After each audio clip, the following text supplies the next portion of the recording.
नमस्कार मित्रांनो, पारू 10 मार्च प्रोममध्ये सावित्री म्हणते, मॅडम त्या अनुष्का मॅडम खूप भयंकर आहे.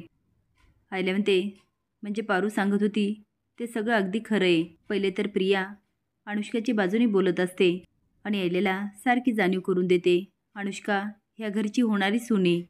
पण आयल्याला आठवतं अनुष्का आल्यापासून घरामध्ये काय काय घटना घडल्या. आपण अनुष्काची बाजू घेतली आणि तिची साथ दिली. याने प्रियाला स्वतःची खूप लाज वाटते. म्हणून म्हणतो, वहिनी आता काय करायचं. आयल्या म्हणते, मोहन पारूचा जीव धोक्यात आहे.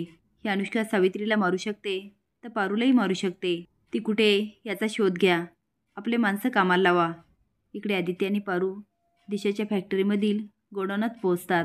पण अनुष्काने हरीशला गोळी मारलेली असते, त्यामुळे तो मरून पडतो. आदित्य पारूची येण्याची जाणीव होते. दिशा आणि अनुष्का फरार होतात. पडलेला हरीश बघून पारू आणि आदित्यच्या पायाखालची जमीनच सरकते. पारू आणि आदित्य त्याला आवाज द्यायला लागतात, हरीश हरीश. पण हरीश मात्र शांत झालेला असतो. आता आदित्य त्याच्या नाकासमोर हात पकडतो आणि रडत म्हणतो, पारू हरीश गेलाय. आता पारू शॉक होते.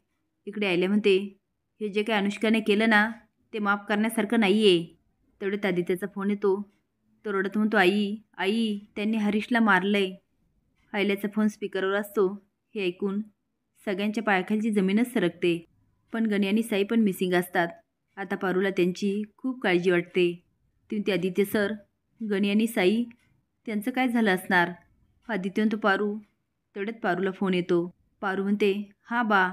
तिकडून मारुती काय बोलतो. पारू म्हणते, काय, आणि एकदम शांत होते. आदित्य घाबरतो आणि म्हणतो, पारू काय झालं पारू.